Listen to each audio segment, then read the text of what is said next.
Welcome, my friends. Welcome to my world. I'm your host, Kevin Rutherford. It is Friday, July 8th. We are here live. It's a freaky free-for-all Friday, and it's also time for trucking trend technology and efficiency. I'm a little scattered this morning. I'll get my act together here in just a second. I got a lot going on. I got a lot on my mind, a lot I want to talk about today. Looks like John and Joel are jumping in and joining us right now. So I'm going to let them tell us what's on their mind before I get to mine. I kind of have two topics today that, I don't know, they might take a lot of time. Hell, they could take the whole show. We'll see. But it looks like Joel is up on the board first. So let's hear from him. Joel, welcome back. Hey, Kevin. How are you today? Good. What's on your mind this week? I need some help from you and John. I've got a term that's floating around out there that about 50 people have kind of inboxed me on that. I guess I'm not understanding how this is used, and the way that I understand that it's trying to potentially be used is kind of backwards of how I've always saw things. So when you and Bruce were talking on the show Tuesday, the term rotating mass had come up, and I'm just trying to understand how this is being used so I can get my mind around this, because I think I have a totally different understanding of rotating mass than the way it's being used, and maybe I'm backwards on this. So I was gonna ask you and John exactly how you guys were using this term, or how you thought it should be used, and what your thoughts were. I think John's going to be the one that's really going to help us with this one. I think I'm in kind of the same boat as you are. I have touched on this topic over the years, but not a lot, because I don't completely understand. There's actually two. I'll throw another one in here. Rotating mass and unsprung weight. Every time those two come up, mm-hmm. I'm a little confused, I think. Go on. So with rotating mass, the way that I've always looked at this, and this sounds like I'm completely opposite of the way that Bruce and a lot of the people are understanding this, rotating mass and moment of inertia are very analogous in trucking. And I have spent my entire career trying to reduce rotating mass. And it sounds like a lot of folks see a benefit to increasing rotating mass, and I guess I'm lost. I think you and I are in the same boat. Maybe John needs to break this down. And when I say I've touched on it with the same thought as you. When you reduce rotating mass, I thought that was a good thing. So, when I was always looking at tires as far as rolling resistance, the smaller you make a tire, the less rolling resistance it has, the less contact patch, the less friction. That also tends to lower rotating mass, I think. It's a smaller, lighter assembly. I always thought that was two benefits, but I'm not sure that I understand Correct. this either. So I've always kind of thought of rotating mass applies to a flywheel with a reciprocating engine going up and down. That piston stops and starts at top dead center. And yeah, there's rotation going on there, but I'm not sure how rotate to a reciprocating engine. I think it would work great with like a rotary engine where you have true rotation going on. So, the more mass you have, the more parasitic drag is involved there, I think. That's what I thought. It's kind of what the whole iTorque thing is based on. What we tried to do was, while reducing the actual mass, and that's what a turbo compounding unit does. So we're getting the same rotational force as a large displacement engine with much less drag in that rotation. And maybe there's something I'm missing here, so I just wanted to get your guys' opinion. I think you and I have thought about this probably in similar ways, and I'm pretty sure right now John is jumping up and down and pounding on his phone, saying, "Let me in, let me in." I'll explain it. So, let's see if I'm right or not. John, is that what you're doing right now? Oh, man, you're driving me nuts. I had a feeling you were in the background going, "Let me in, damn it. I'll tell you what's going on." So go ahead. well, on the rotating mass thing, the answer is yes. Joel, you're absolutely correct. Well, you have to understand, and you work the polar moment into that as well, because if you have like a flywheel that weighs 47 pounds or something and all the weight's out on the edges, believe it or not, it's different than one that carries its weight way close to the middle. And it takes energy to accelerate that, but it also gives back a little bit of energy. Hey, John, on the other side. Can I stop you there so I can understand something? Because this is probably physics. Is the reason for that the same reason a breaker bar works? Exactly. Yeah. Okay. Yeah. Same reason the farther out you put that weight, the more leverage and power you give it. Right, exactly. Okay. Yeah. The more leverage, the more power it takes to accelerate it. Well. Right, yeah, okay. Yep. So, the answer is yes, and as little as possible. The benefits gained, as we know from all of our energy discussions of late, nothing is free, right? So, so you got a big flywheel, you get zooming, and it does help you a little bit after you've got it up to speed. It might help some inertia heading up a hill or something, but it's not worth it. There are losses involved in getting the thing up to speed that aren't regained with the benefits of having that big thing spinning around. So it's pretty simple. You want as little as possible. Joel, you and the Volvo thing and the iTorque and keeping the rotating mass and the rotating assembly in the engine as light as possible and so forth is the right path, because it takes energy to get that stuff moving. And Kevin, the thing with wheel or tire size is, you'll get to a point where just spinning the bearing too fast, there's too much friction, and there's other things the smaller you get. That's another thing with diminishing returns. The slower turning bearing and so forth, and the mechanicals around whatever's turning benefit from it, being lighter and taller. But that's something that happens there.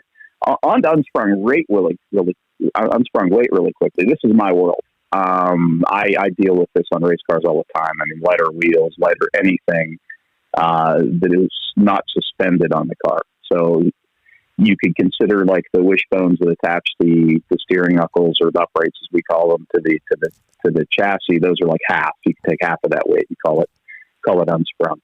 But the wheel bearings, the brakes, the rotors, the calipers, all that stuff that is not suspended, shall we say, is what's considered unsprung weight. Okay. And that makes sense. Unsprung weight is kind of a devil in that, in my world anyway, because it really affects the handling of the car. Controlling that weight is basically the first job, believe it or not, of your shock absorbers.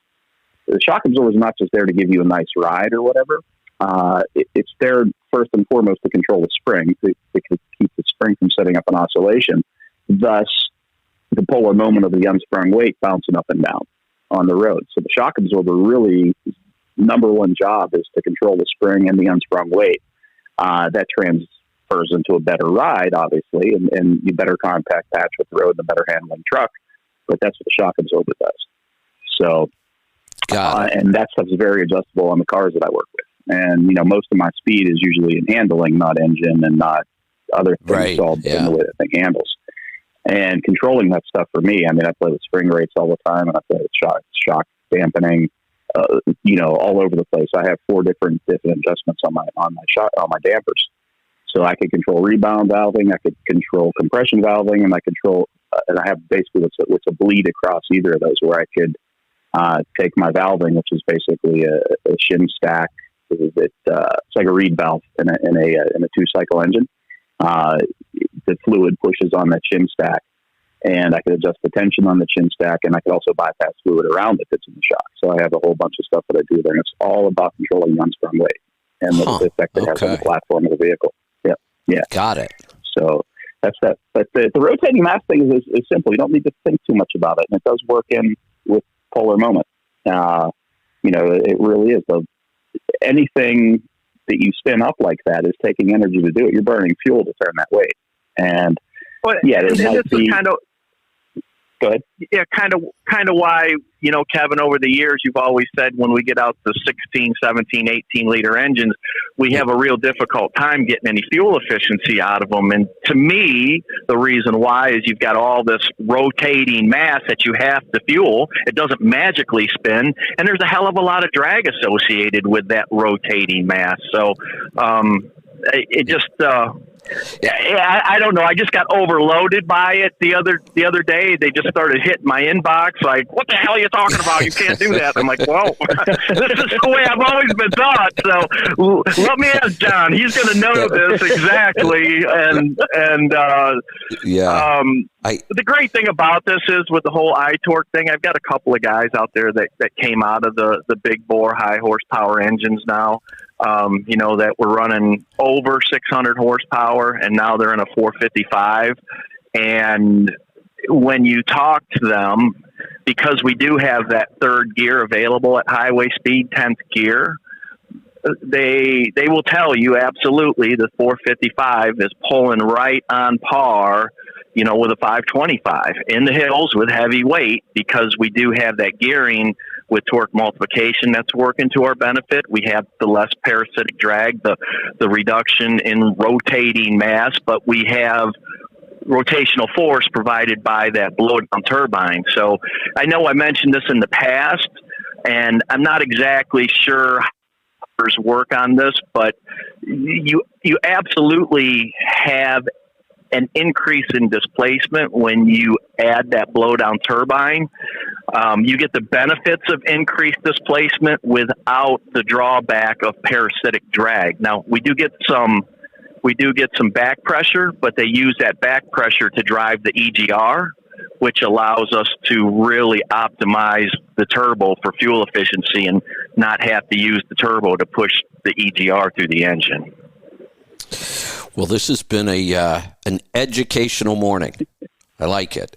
So it actually kind of fits with my topic today in my open. I actually have two, and they're kind of different than what we've been talking about, some kind of out there stuff, but not a lot. So one of the things I love about this show is just kind of the way the three of us mesh. We think a lot the same ways on a lot of things, but then there are real differences in the ways we think that it just helps me a lot. Like, Joel, you come and saying, okay, you tell me what you two think about this. And just in this short period of time, I think we all learned something. One of the things that I'm kind of a big believer in, there's a ton of them out there. I've done most of them. I found one I really like.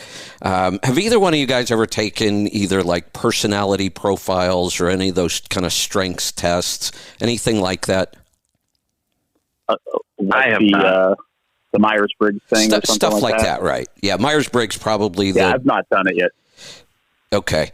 So I'm kind of fascinated by these things. I've tried a bunch of them over the years. Some of them, seem really interesting, and then you look at it and go, yeah, it doesn't really work out in the real world all that well. And I've done a bunch. The one that I absolutely love is called StrengthsFinder. And what it does is it asks you a whole bunch of questions. They're not right or wrong. It's how you would react in a certain situation. So they give you a scenario, and then you respond by saying, I would do this. And they seem like really odd, random questions, and it seems like they're asking the same thing over and over in different ways. But when you get done, there are basically 9 strengths that you have. The biggest thing I got out, there's a book, by the way, the biggest thing I got out of the book was the fact that when I started in business when I was young, and obviously when you start in business, you don't have a lot of money, you have to do everything yourself. I mean, there aren't many options. So in trucking, I worked on my truck as much as I could myself to save money. I did my own accounting so I could save money, basically just everything. At some point, hopefully you grow and you get successful enough, you can stop doing everything and you can start hiring people.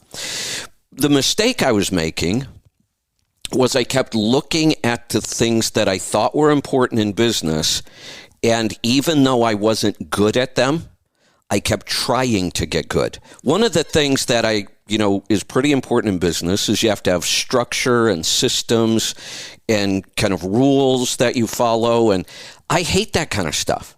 That makes me crazy.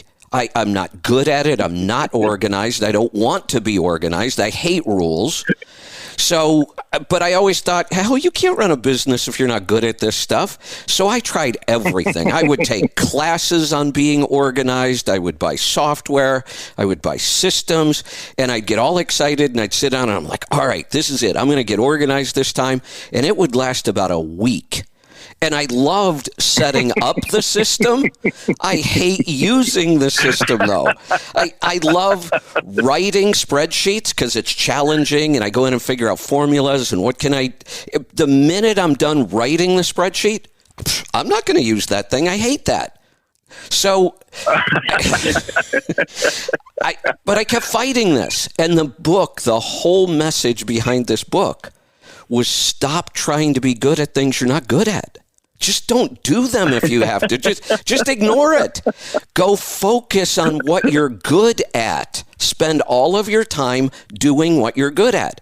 It was like a lightning bolt for me. I'm like, holy cow, I don't have to try being good at this stuff. Just ignore it or pay somebody else to do it or whatever. From that day on, that's how I've run our whole company. It's how we built our business model is built around this concept. I'm bumping up against the exact same things that you're describing. I hate that stuff too. Hate it with a passion. I cannot stand it. So, I've brought some people in that are following me around and babysitting me when it comes to that. I like to focus on what I want to focus on when I want to focus on it. And it's just, I hear you, man. It can be a real pain in the ass. And I was worried about that for years and years and years too. In fact, it's a lot of the reason why I always work with my brother and my sister-in-law. My sister-in-law is like the best at organization and tracking that stuff. And she can't stand this kind of abstract thinking that I get going around in my head on things. It's like shiny object and now you're off and running. And it's a little crazy. But, if you can get somebody to take care of that on the back end, I think you're exactly right. I'm exactly like you. For maybe a week, I would stay organized, and then everything's just a big old cluster, falls apart. I know. Now imagine your sister-in-law. Imagine being married to her. Because that's my situation. Lisa is awesome at building systems and organizing and making things work and building flow. And when you do that, you have to do it over and over and over. And it makes me crazy. But I make her crazy with my out there thinking like, well, what about this? What if we... wait a minute. I just built a system to do this. Don't be changing it, damn it. I bump up against all that stuff all the time. My sister-in-law, brother are looking at me like, are you freaking smoking crack again? I'm like, no, this is cool. I hear it. Yeah. So this... We are so similar. It's crazy. I've come to that realization. I mean, I don't, my time at Pittsburgh Power was great. It's how I introduced to all of you and this community. And I love trucks and I love the technology and I love how it relates to the other stuff that I do. But me sitting at a desk all day, taking calls from customers, some of which are not happy, eating whatever food they were ordering, gaining weight, getting depressed, feeling my joints hurt. It just didn't work. Oh man! I tried my best. I know. I am at my best when I don't want to say on my back leg, but when I'm kind of hustling. I enjoy that. Yeah. I really, and it's starting to pay off. I'm gaining more and more respect. My daily rate's gone through the roof this year. And I seem to have more business. It's, I'm turning stuff away. And so on the organization, what I do now is keep it super simple, because I do need somebody like that too. I hate that stuff. And my ex-wife, who I'm quite friendly with still, she was and still is. She's a bookkeeper at one of the local trade unions, and she sort of took they were doing everything on paper when she got there, and she has no real formal training at this, but she is like the Excel spreadsheet ninja. She is unbelievable with formulas and working it out. So she completely changed their bookkeeping. But prior to that, with the race team, which is something that they don't teach in schools, which isn't anything that it's an organizational nightmare. We have guys who are flying in. We have per diem. We have hotel rooms. We have rental cars. We have flights. You're right. Where we're mobilizing 15, 20 people per event, 6 of which are based here. Other guys are flying in. We're handling stuff for some of the drivers and their family and so forth. I'm telling you, she had a spreadsheet for the rooming matrix. We had the per diem. We had everything that I would get an email with 17 different Excel spreadsheets on it. This is where everyone's going. This is what's happening. This is what he's saying. This is where this so-and-so's plane's coming from here and landing here after being there. And I would have everything. And it was like she didn't break a sweat doing it. I'm like, how do you do that? I know. It was amazing. We're a really good team. I mean, it's, we still co-parent quite well, but the business thing, it's just the money wasn't there to be able to keep it going like that. And it was fun. But so, yeah, now I like my time between races, tinkering in the shop myself. I'm not sitting at a desk. If I feel like taking a bike ride in the morning before I come to the shop, I do. There you go. When I'm on the road, it's dictated to me. I mean, we're at the track at 5:30 in the morning sometimes. Sometimes we crash 2 cars in the last session and we're there till 2 in the morning. It just is what it is. And I enjoy that. Yeah. I thoroughly enjoy that, just doing whatever it takes. And it's satisfying to me, and I just really enjoy doing that. And, when I go jump in and help the guys fix a car, it's what you do. Yes.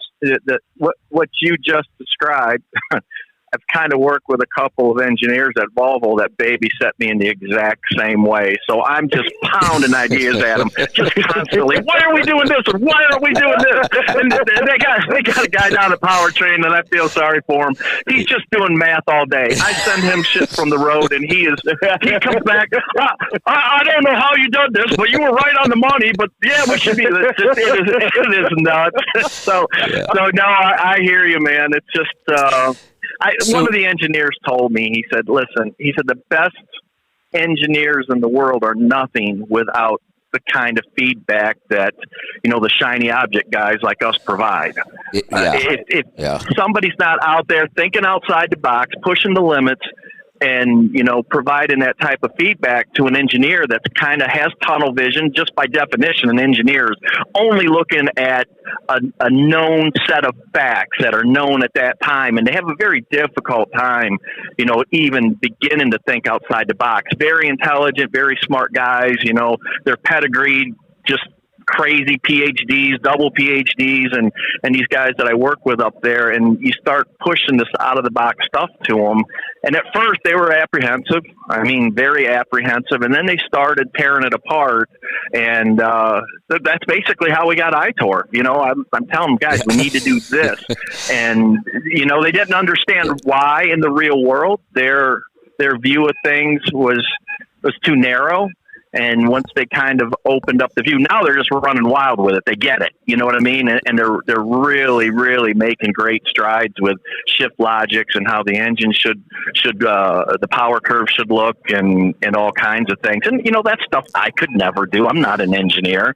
But the base concept is there in place now. So now the engineering staff can work on it, and I can keep pushing ideas out to them to fine tune things. And it works really well.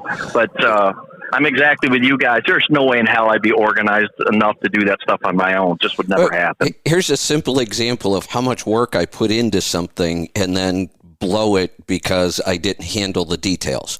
So here's another lesson from the garden. Here's how I approach gardening. I'll take one plant, for whatever it is, a tomato, a potato, a cannabis, whatever. I'll take one plant, and this year, I'll grow that plant 5 different ways. I'll start one in this kind of a seed cup with this soil, and then move it out to this kind of container or in this spot. So I have 5 different ways going on to grow the same plant, so I can learn what's the best way to grow this plant.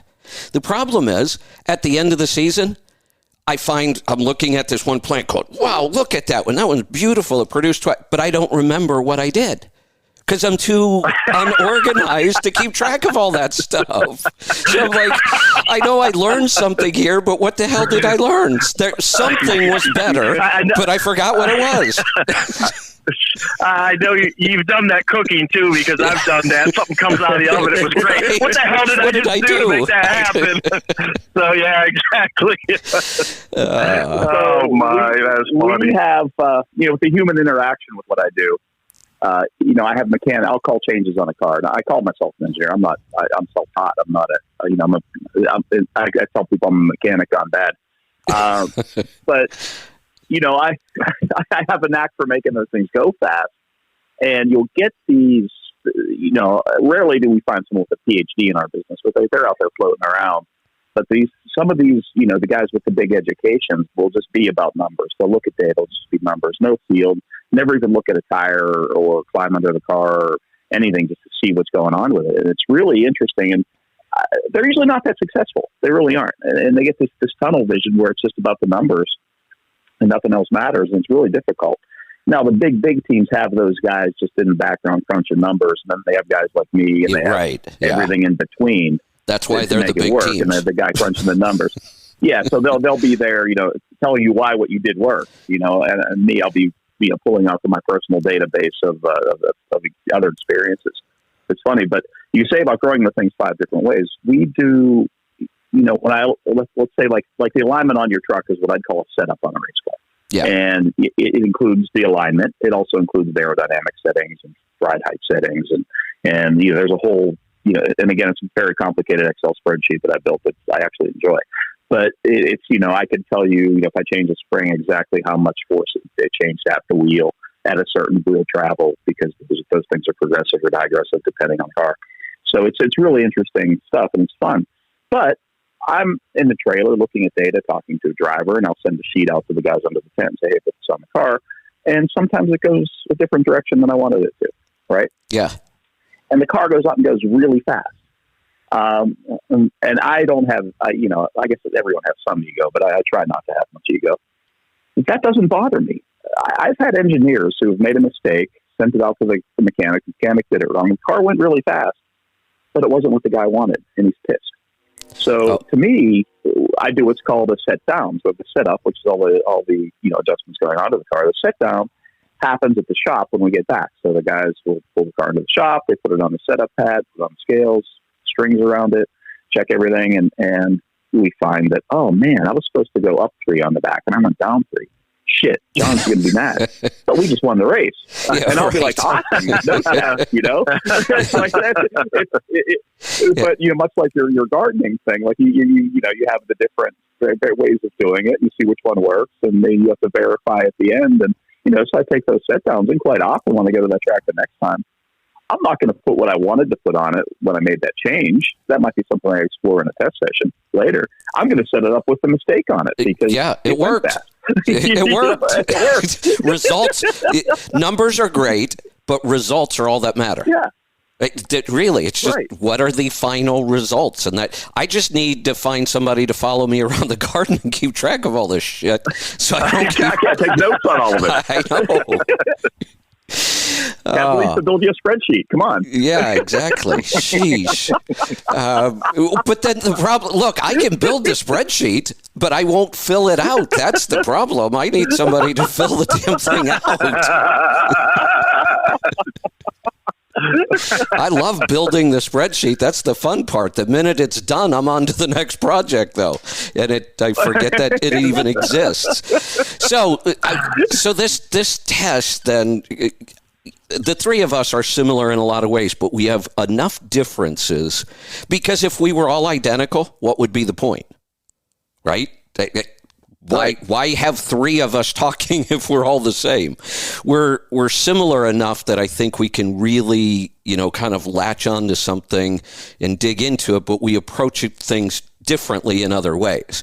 So this test, what it does is there are 9 different kind of strengths that they identify.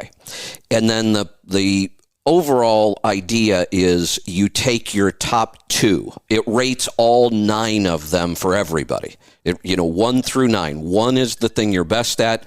9 is the thing you're worst at. And the idea of the book is just take the top 2. And now you get interesting combinations. So you have this strength and this strength, but you may have one of my strengths, but then something totally different. And that gives you a very different result. So when I tell you mine, you'll see that our company was built. My strengths are our company model. I mean, that's what it was built on. Then what I did was we test all of our employees. We test people before we hire them sometimes. Aaron and Lisa and I have a really cool combination of 6 strengths that really work well together. And then we hire employees with certain strengths. And then we try to help them see, look, we want you to spend as much time doing this because you're good at it. And, ignore this or get somebody else to do it. So my 2, the words they use, you kind of have to understand.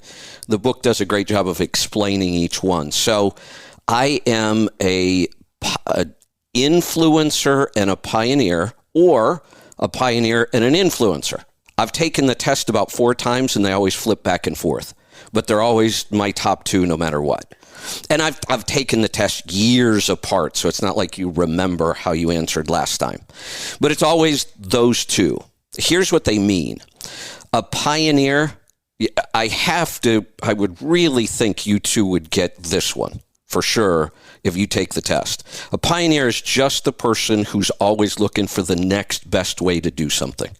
You want the newest, the best, that whole idea. Why do I plant something 5 different ways? Because I want to know the best way to do it. And after these 5, I might try 5 more. And that's what I'm always looking for. It's the best way to do something. That's basically what they call a pioneer. You're going to be the first one to try the newest technology. You're going to be, a beta tester, sometimes maybe even an alpha tester. I mean, you want to be right there. What's new and what's better? That's a pioneer. So I think all 3 of us are probably pretty strong in that one. The other one, it's kind of interesting that they used this word 20 years ago, and now this word has become a thing. Influencer. That's like a thing now. They were using this word 20 years ago. And basically, that's me. Once I figure out the best way to do something, the next thing I want to do is I want to tell somebody. I want to share it. I mean, what good is learning all this stuff if I don't share it with somebody else? So that's the idea behind an influencer. People kind of look to influencers for advice and guidance and that kind of thing. So that's my combination. And I mean, that's what our whole business model is built on. We go find things, and we found a target market, people who drive trucks or own trucks, and anything that they might do, I go try to find the best way to do it and then share it with them. And then some people would call that a hyperactive egomaniac. It could be. That's right. I know. I've heard that once or twice.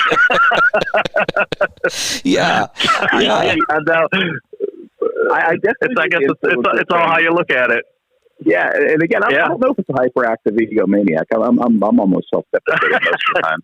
But I'm always in search of new. Like I music taste and such like that. I listen to this really cool public radio station here in Pittsburgh. It's independent. It doesn't have a format. It's not owned by some great big faceless corporation. It has a playlist, but it's only playing music to try to sell advertising.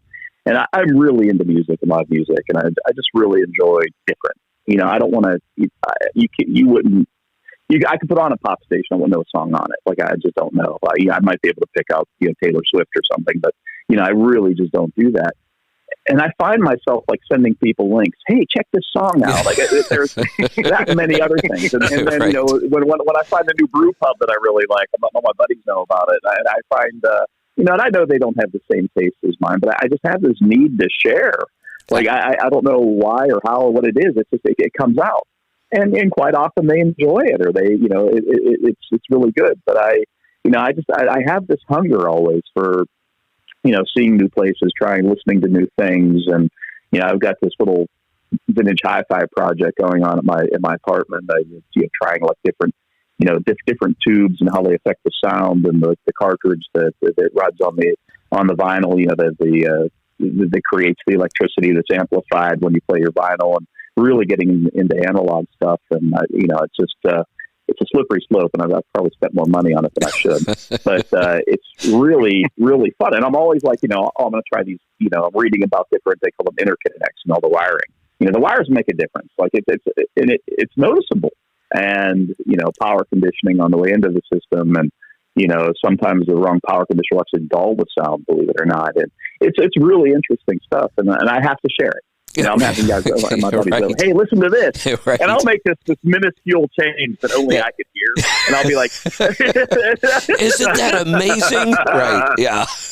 Yeah. Isn't it amazing? Exactly. Yeah. And they look at me with this blank stare like, I didn't hear any difference. I just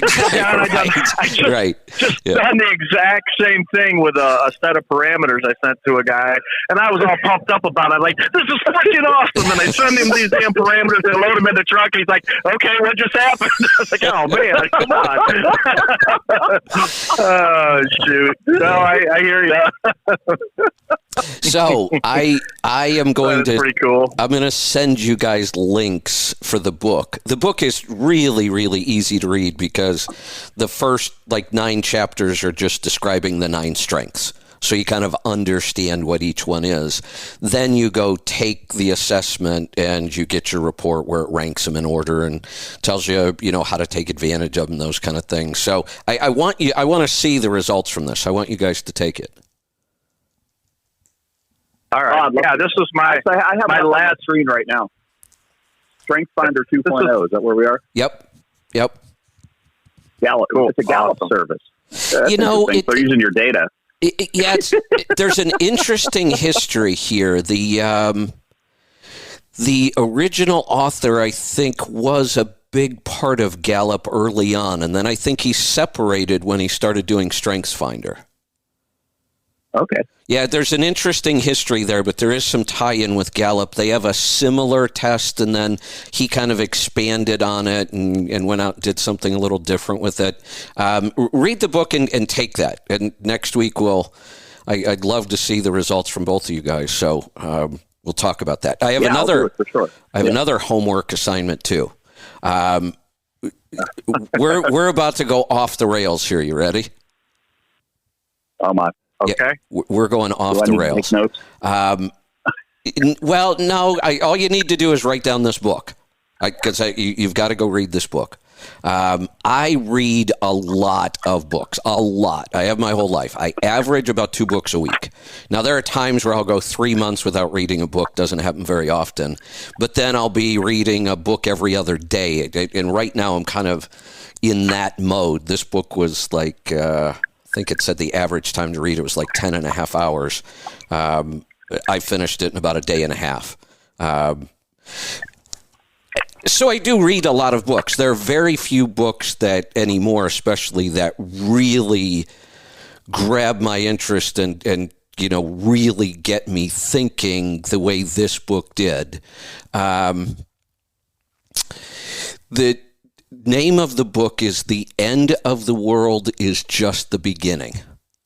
I had never even heard of the guy before, but he actually has written 4 books all on this topic. He started writing, I think his first one was back in 2013 or 2014. A lot of what he would, and I haven't gone back and read those books yet. I'm going to. I only read his most recent, which was just released in June of this year. So he's, talking about current events like the Ukrainian war. I mean, it's really, really up to date. Let me go get the author's name. For some reason, I can't remember. Peter Zeihan, maybe? Was that what it was? I don't remember. But the premise of this book is so out there. And it's about our whole. Now, here's the other thing about the book. I'm all over the place here because even though I have notes, I keep having all these thoughts. This book really got me thinking. The first thing I did, I learned a ton about our global supply chain. That's really a big part of the entire book, is how our global supply chain works, right down to crazy amounts of detail, like countries that we never hear of or think of. Chad in South Africa is, they build this piece, this widget.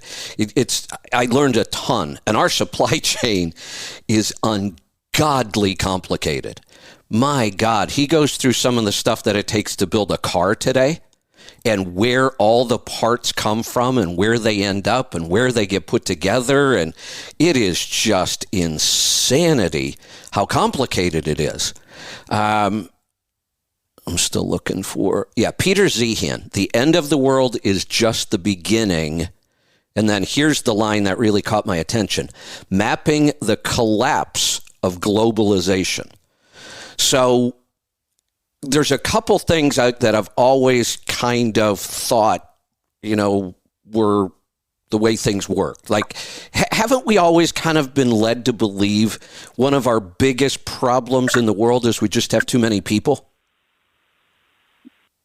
Mm-hmm. That's always been kind of out there, right? That there's just too many people. Yes, yep.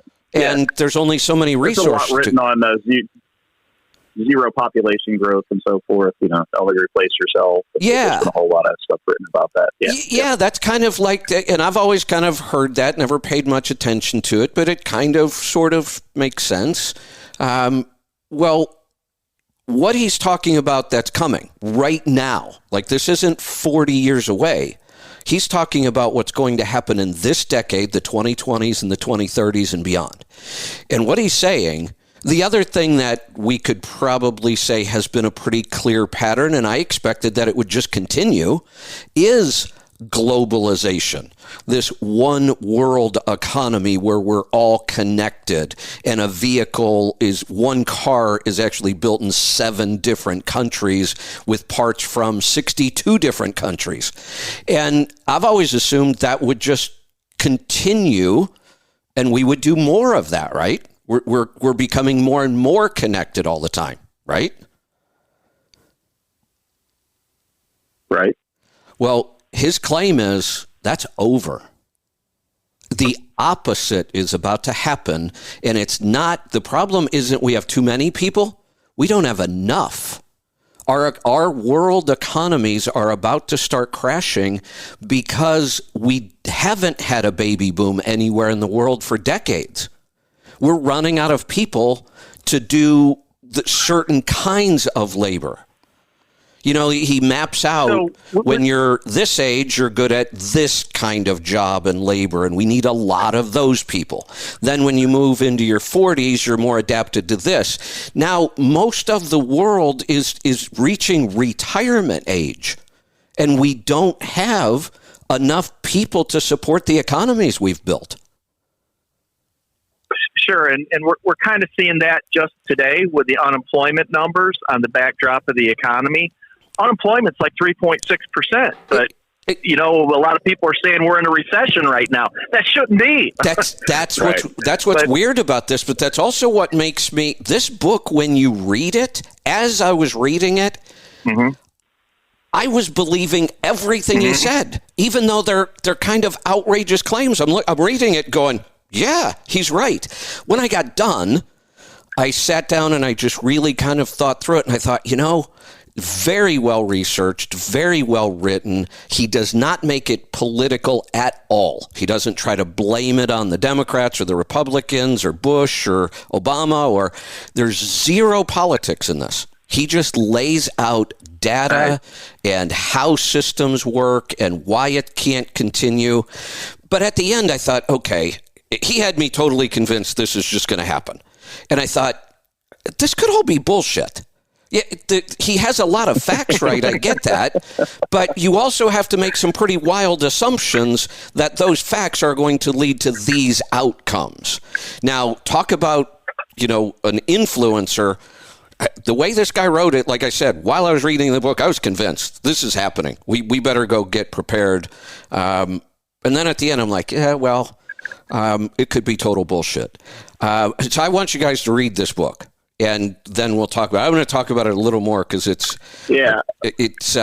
so here's what he claims. Now, here's another reason I want other people to read this book, because I feel like I missed a big piece of something.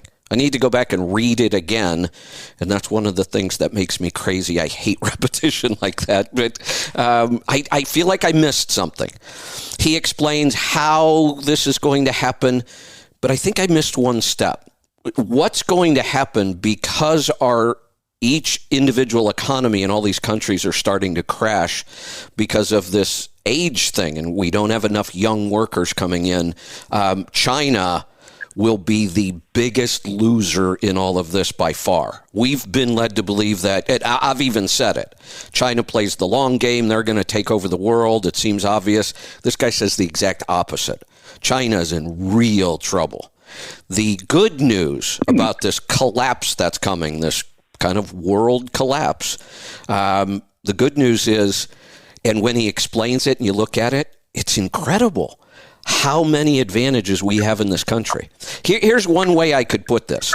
If the three of us were space aliens and the three of us are flying around in a spaceship right now, we need to find a new world. We're from someplace else in the galaxy. We're out looking for a new world.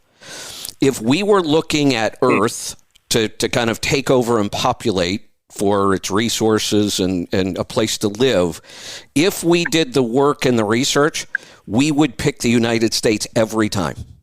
Every time. We have so many advantages, it's almost insane. So historically, when you look at trade routes throughout history, and when those routes collapse and there's power shifts associated with the collapse of those trade routes. So the very first one that most historians recognize, that would be the Fertile Crescent there in Iraq. Yep. And that was between two rivers and a fertile valley. It became this trade route. It had concentrated power. First city sprung up there. For whatever reason, there was a collapse, and then it started. That shifted, and I think it went to China for a while. They were doing some things, and there was a collapse there, and then it came to Europe, and now it's here at the United States. So, I probably, without have read this book yet, I'm assuming that he's probably looking a lot at what has happened historically. That's exactly. When trade routes and trade collapse. Exactly. Yeah, absolutely. So what you just said is so throughout history, the trade routes have controlled who has the money and who doesn't, and it shifts. It shifted over and over and over throughout history. What his claim is the best time in human history for prosperity for the whole world was the time from 1980 till now. And that's kind of interesting because that's my adult life. I kind of became an adult, 1980, 1981, graduated from high school. That's been my life. And he says it's over now. Here's why. What happened, and I guess I never realized this, I don't know why we didn't learn this kind of history in school. The big change after World War II was that there was only one country in the world left with a Navy that could do anything at all, and it was the United States. Yes, you're exactly right. We had more force projection than the rest of the world combined in our naval assets. That's 100% right. And we were protected from everybody else by the oceans. So that is what really, really set us on our path, our naval, our force projection. The problem now is that the Chinese actually have a bigger Navy than what we do. Now, what's interesting, though? They don't have the aircraft carriers and the technology, but what's interesting? Go ahead. And this guy, I went to verify this. The Chinese Navy, even though it's big, it's horribly ineffective. They don't have any ships that can travel like more than 500 miles away from China. Yes.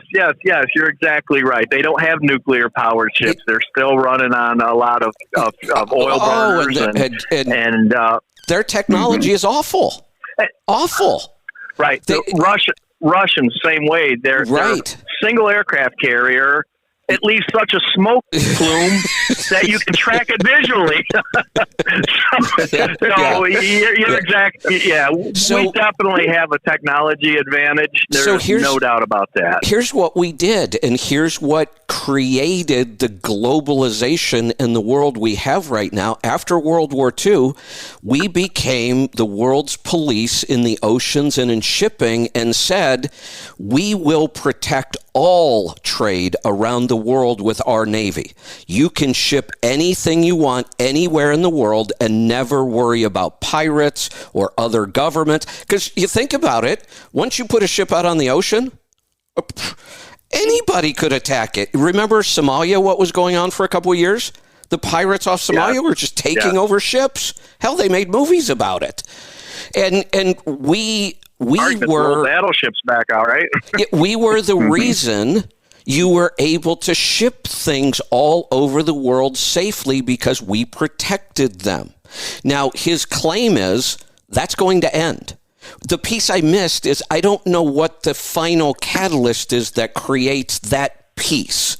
You know, our economies are going to start to collapse. We're already seeing it because we don't have enough people in the right ages. We can see that.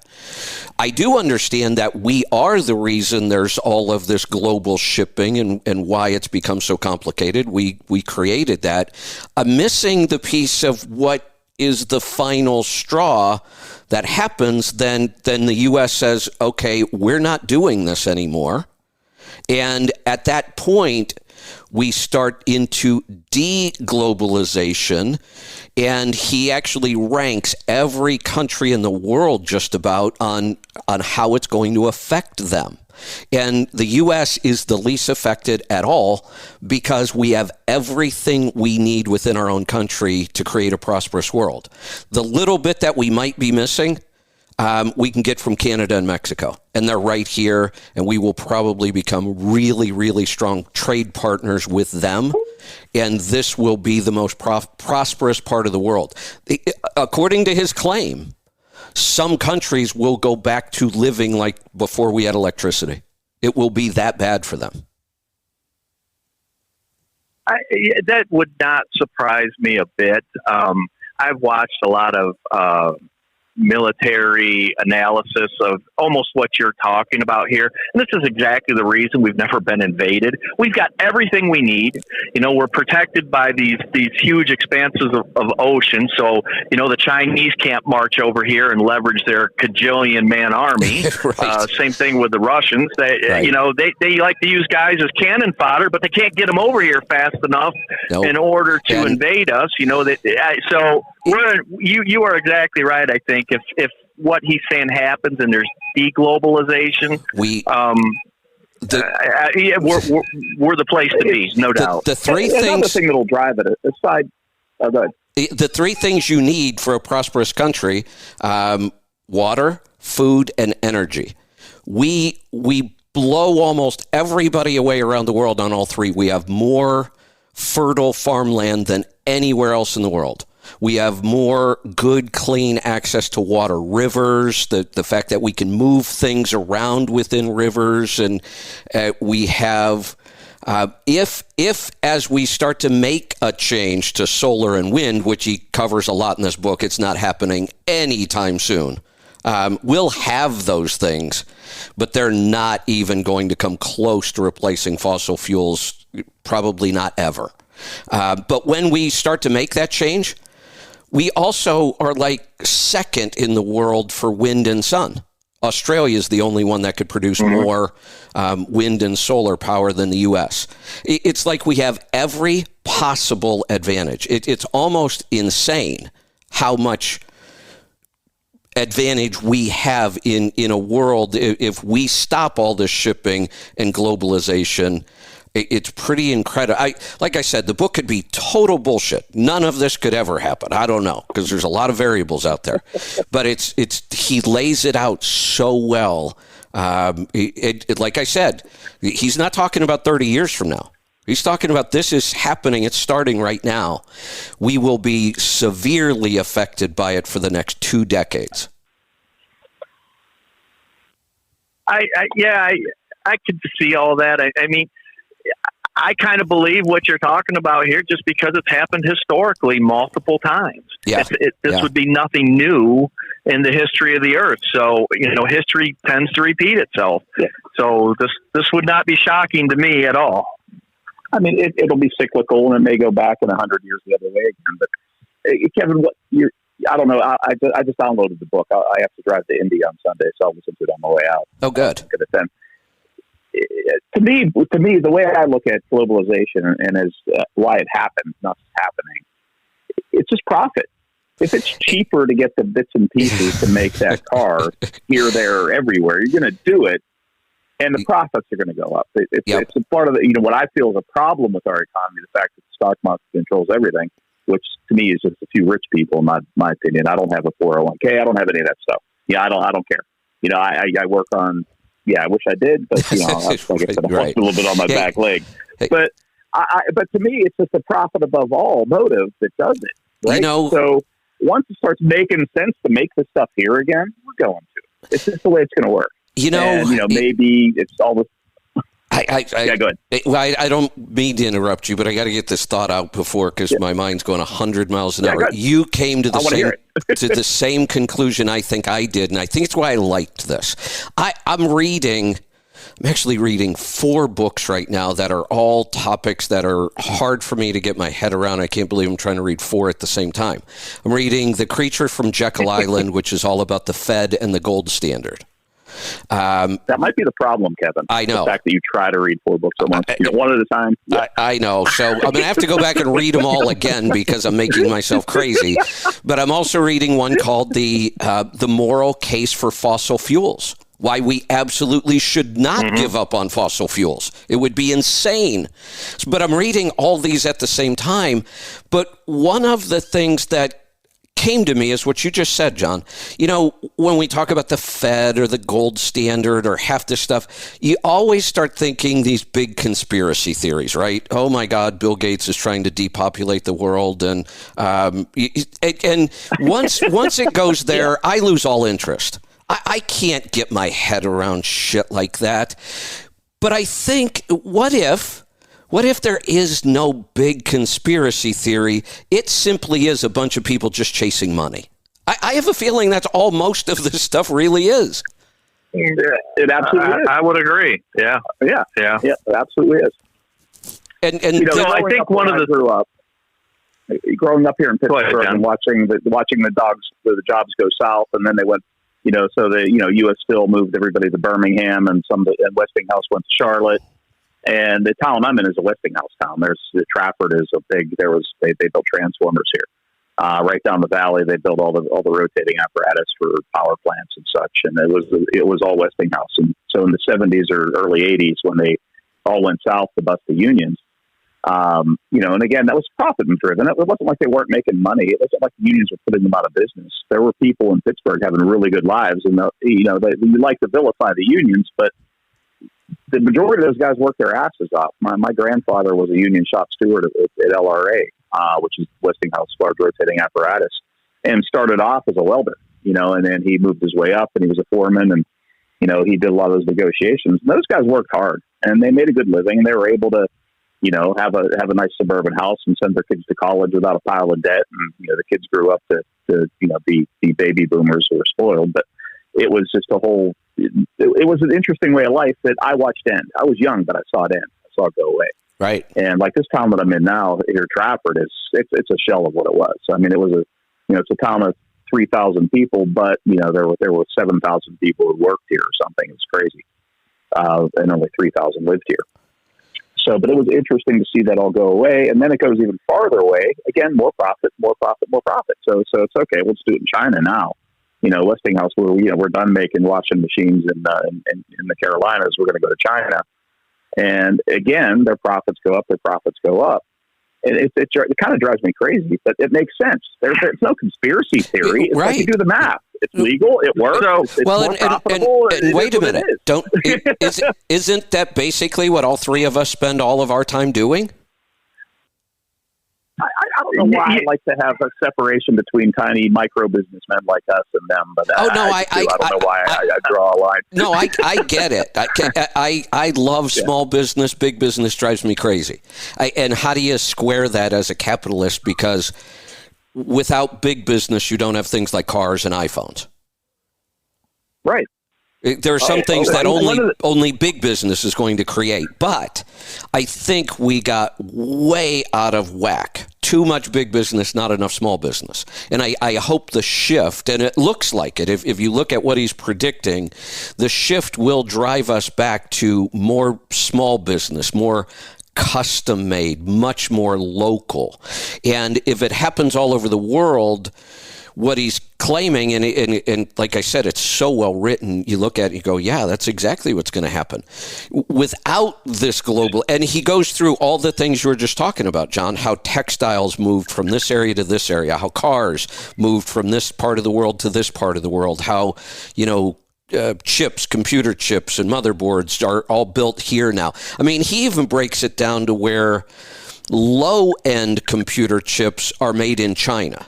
China doesn't know how to make anything other than low-end garbage chips.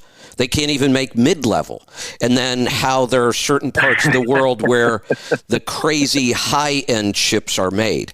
Guess what? Most of the high-end, more complicated stuff ends up here in the U.S. Taiwan. Well, Taiwan, there are a couple Asian countries that do it, yes. But they can only do it because of all the interconnectedness they have in Asia itself. When this starts to fall apart, those countries won't have the resources anymore. They'll lose some of those industries.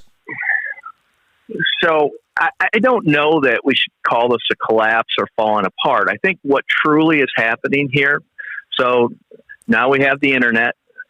People can see what's going on the other side of the world. You have people that were willing to work for nothing because they just could not imagine having anything else. Right. As they learn and understand that they're worth something, then that trade route goes to hell. The business can't come in and exploit those people that just don't understand. So we're going to see that happen in China. As more people are on the web and they're seeing, wow, look how them people are living. I want some of that. This is going to happen all by itself. It's actually information that's driving these trade route collapses, I think, personally. Yeah, for sure. And, as people get smarter and they understand this is what I'm worth, you're going to pay me this or I'm not doing anything. We're going to see a realignment, no doubt. I think you're right. The problem is, if in his prediction, most of the world ends up far worse off than where we are now. They will be back to, you won't be able to get $2 an hour. There won't even be jobs in some of these countries because they won't have the resources without the shipping to be able to do much of anything. John, your example of textiles, how things shifted and moved and then they moved again. He lays that out really well. Textiles, actually, clothing, that's like the first place for an emerging country to start. It requires very little of anything. So it's kind of like the first foothold. If there's some new developing country, that's where the textiles will go next. That will be the cheapest place to make them, and that's how almost every country has been able to start to build their industrial base. Around textiles. That makes sense. Yeah, and then as countries progress, they get more and more into more complicated manufacturing, and then he lays out the countries that can handle more complicated. It's fascinating what I learned about the our global supply chain. The one thing I had never thought of, he actually just does a couple pages on how we used to ship goods.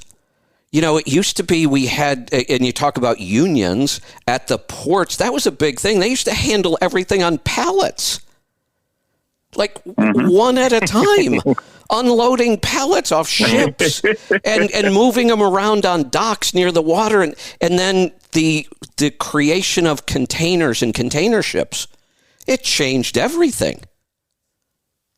Sure. And that's new. I think the first container ship on a permanent route happened in like 1980 something.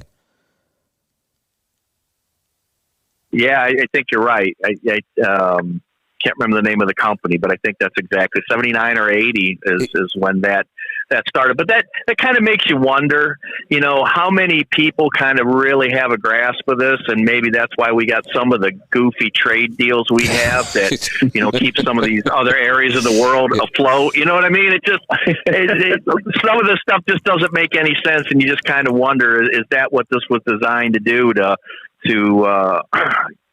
keep certain countries out of the conditions of poverty like that? Because one way or another, I mean, we end up supporting everybody, it seems like, whether we're handing them cash or whether they're actually working and doing something and sending it back here. It's just the way it goes. And again, a lot of this isn't necessarily because maybe we're morally more correct than somebody else. It's just because we're in an area that is unique in terms of natural resources and energy.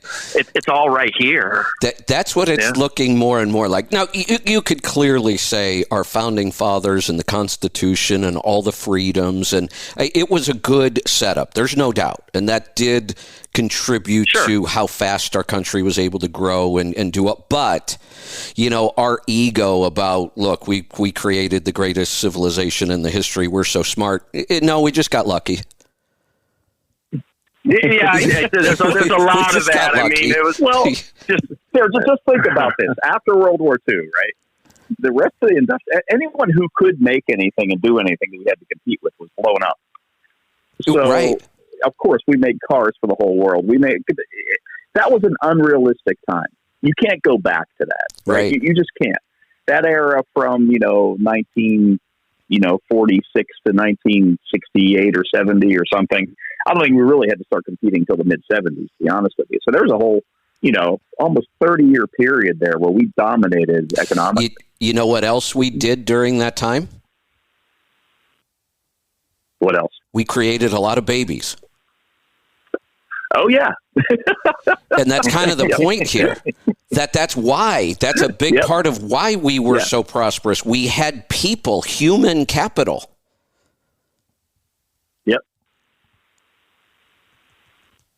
That definitely helps. Yeah, and it will. I mean, it's. I guess we've done all right population-wise, I suppose, here in the States, right? And there's still a ton of people want to be here. Or we have gone down. I haven't paid attention.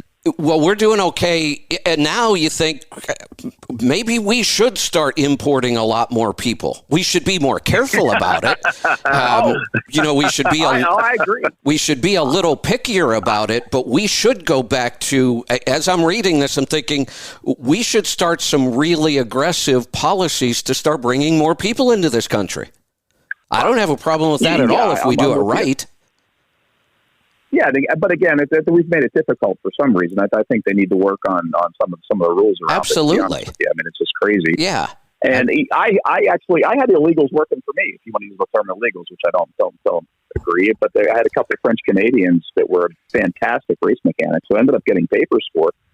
But the interesting thing about most of these undocumented is they get a job. They want to work. They want to send money home to wherever they are. They want to get their family here eventually. I've got a lot of experience in my time I spent in Colorado working with them. Some of the best people I've ever met, like unbelievable. And then they'd be yelled at and called illegals right now. But the fact of the matter is there was some big company or some rich guy giving them a job when they got here. They were sending all their money home. They weren't here sucking off the feet of the system. And they paid taxes. Anyone could get a temporary Social Security number. You could walk in. They don't care how you get here. You can go to work for somebody. The government will find a way to take some of their money, and they'll get nothing for it. They get sent back. So it's interesting. That argument, only because of personal experience, and my family were, they were immigrants. They came here to work in the mills and on the railroad, and it's needed. I think we need them again. I mean, there are jobs out there I don't want my kids doing. I'm sorry, that's fine. Let someone who's trying to make a life for themselves in the States do that job. And what? So I think where we've gone wrong is when we look at people and say, oh my God, they shouldn't have to start there working at that wage. That's ridiculous. Everybody needs to get a living. That's bullshit, the whole living wage thing. Every one of us remembers a time when we're so hungry we would have gone to work for anything. Just give me a chance. Just give me a job, pay me something so I can get by, and I'll work up from there. There's nothing wrong with that. That's a much better system. We should not be giving things to people. All of us should have to work from the bottom up. Yeah, I don't get what doesn't seem to be much. Doesn't seem to be much here. I recently read an article that a GM factory worker in Mexico building Chevy pickup trucks that everybody waves their American flag off the back of because it helps GM's profits. Because it's got a bow tie on the front of it. Thing are making like $350 a day or something, not $350, like $3.50. It's crazy. Like they don't pay them anything. It's nuts. I would rather buy a Toyota that was built in the States by some union guys that are actually making a real living. And I don't give a flying whatever where the profits go. That doesn't mean anything to me. I would much rather buy a vehicle that was actually built here. Where the jobs are. Where are the better paying jobs? Where are we creating better paying jobs? And again, spend your money on. This book does a good job of. One of the things we probably could have done better, and it's too late now, and if he's right, we're going to reset all of this anyway, but it's not that it was horrible that these countries made such low wages in the beginning. I mean, maybe it could be better. I think all you have to do is give people the opportunity to keep improving, to keep making their situation better, and that's where we've made the mistake. You know, $3 a day was much better than they've ever made before, and we believe that it wasn't a day. It's an hour. So they make $3 an hour. So GM, as of May 16th, 2022, GM factory workers got a raise from $3 to $3.25 an hour. Yeah. So it's not that in and of itself is horrible if their only opportunity before that was to either make nothing or to make less. This is an improvement. The problem is we have to keep giving people a path to keep improving and not just take advantage of the fact that, well, you could only make 50 cents an hour before. We're paying you 6 times that. You should be happy for the rest of your life. Right. Yeah. So that's interesting. $3 an hour. So yeah. So I want you guys to read this book this week. So because like I said, I'll listen to it on Sunday. It's some crazy stuff, but you look at what's already happening, what's already happened, and you see, this guy's laid out a pretty good argument that this, like I said, it's. When is that one thing, and what is the one thing that's going to occur that we stop protecting all of this global shipping? It won't be one thing. It's going to be multiple different things that happen. Again, look at it in a historical context. There's never been one event that has toppled a trade route or a trade center. It's always multiple things, and it most likely will be so again. So I doubt that you're going to be able to just kind of take this 1,000-foot view of everything and say, "Oh, here it comes! Right there's the event that's going to do this." It's not going to work that way. Yeah, there could be a tipping point, though. I mean, have either of you read the Gladwell book? It's a tipping point. There will be a tipping point. I love those books. Yeah. Yeah. No doubt there will be a tipping point, but to identify one particular event that's going to spur it all, I don't think that's going to happen. Actually, it's kind of interesting because, like I said, he started writing these books. There's 4 of them, but they're all built around the same kind of concept about this globalization. The first one, I think, was in 2014. The last one he just finished in June. He actually points out how the whole COVID-19 may have been one of the catalysts, kind of the tipping point. We shut down our global shipping, and we're finding it's hard to get it started again. Plague is historically one of the bigger factors that changed trade routes. there is no doubt that has happened multiple times as well. Yeah. And so, yeah, that could be a catalyst for it. And again, we think that, this COVID-19, it's something new and we've never dealt with this. It has happened multiple times over and over throughout the history. That's exactly right. And so I think I'm really, really going to get my hands on this thing and read this thing because, just from what I love to look at history and things in a historical context. What he's describing has happened multiple times already. So very interesting. Like I said, it's so well researched, so well written. Honestly, throughout the whole book, I could not even begin to tell you what this guy's politics would be. And I know we kind of throw that into everything now. And I kind of read with an eye like that. What is this guy's take on all this? You get nothing, zero. At the very end, the last chapter, he kind of talks about his politics a little bit. And I can tell you this, him and I would probably agree on almost nothing politically. But I didn't get that out of this book at all. I mean, he didn't make anything political, not blaming a party, a person. It was just, so at the end, again, I came back to this thing like, wow, it's so well written. It makes so much sense. He uses so many good historical examples of, it happened like this. Here's why it's going to happen like this again. And then at the end, I say, or it could just all be bullshit. And none of this is going to happen. If nothing else, somebody should take this concept and write a really good novel because I think it would be an awesome book.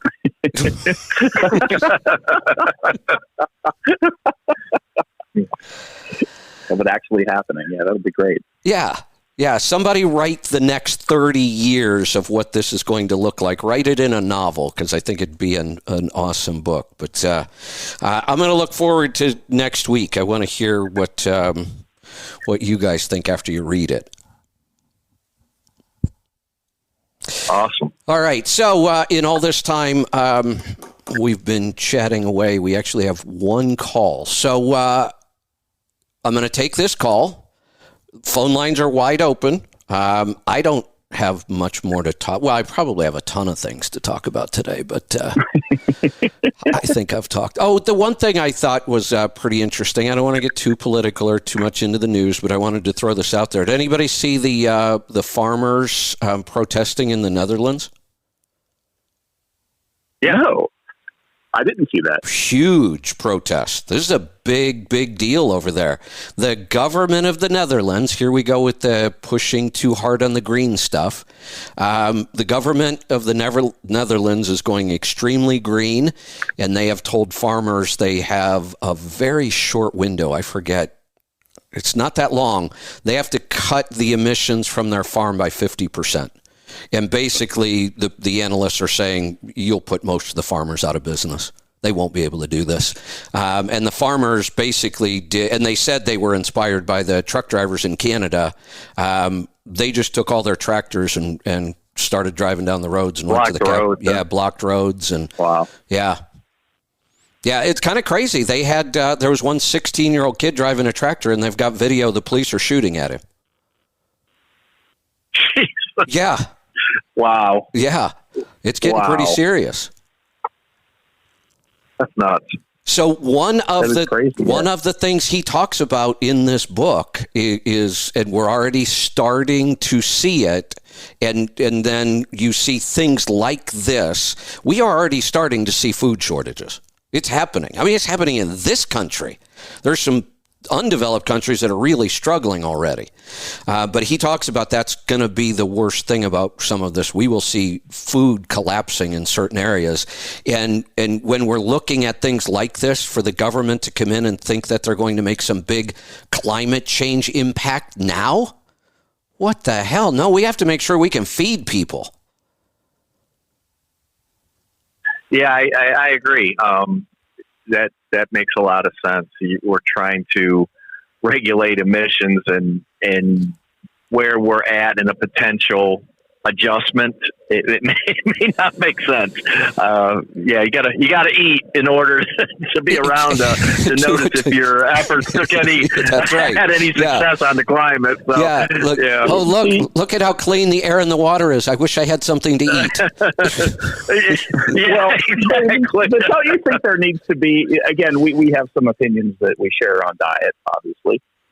And don't you think that maybe if the food supply was shifted around a bit and changed some, that could might it be not healthier? Be a bad thing? It will be. I mean, eating more local. I mean, not trucking food in, like, eating stuff that grows where you live or so that you saved. And isn't there a better way than what we're doing? There is. This could absolutely be a disruption that causes that. Absolutely is. Yeah. The problem I have with it is the way we're approaching it. We will get to that point where countries like ours, where we're so rich, we have so much food, making a shift back to more local natural food will be a huge improvement for us. The problem is the countries that need that mass-produced cheap food just to survive, they will suffer. There won't be a good shift for them. That's the problem. How do we make this shift and do the least amount of damage as we do it? There's another really interesting part about this book. There's a couple chapters in there about wheat. Wheat changed the world. In some ways, good. It did save humanity in some ways. We had become too successful as hunters, and we had hunted out whole areas where people were starving, and wheat will grow almost anywhere. And wheat is how we kind of saved humans. Our population would have decreased. It didn't, because we discovered wheat and we started eating it, and it changed the entire world. Yeah, farming, absolutely. I just read a book that talked about why India and China have such large populations, and rice has more calories per acre than what wheat does, and so they could support more people per acre. And it was just really interesting. It went into detail of why the Chinese and India have this huge population, and it's all because of rice. The calories per acre involved there. He does talk a lot about rice too, and the funny thing about rice, it's kind of interesting that we grew these two huge societies based on, like you said, they had a lot of rice. Turns out rice is really, really difficult to raise. It's really finicky. It takes a lot of water, and that could be a part of the collapse. Wheat is much easier to grow. It grows in horrible conditions, and rice not so much. Rice is pretty finicky and takes a lot of water. Correct. Yeah. Correct. Yeah. So it's wheat and barley will both grow just about anywhere. Right. And that's how we kind of saved, a lot of people, because we were able to grow wheat. But we also know all the damage wheat has done to human health. It's really kind of an interesting conundrum. It kept us alive, but it's killing us slowly now.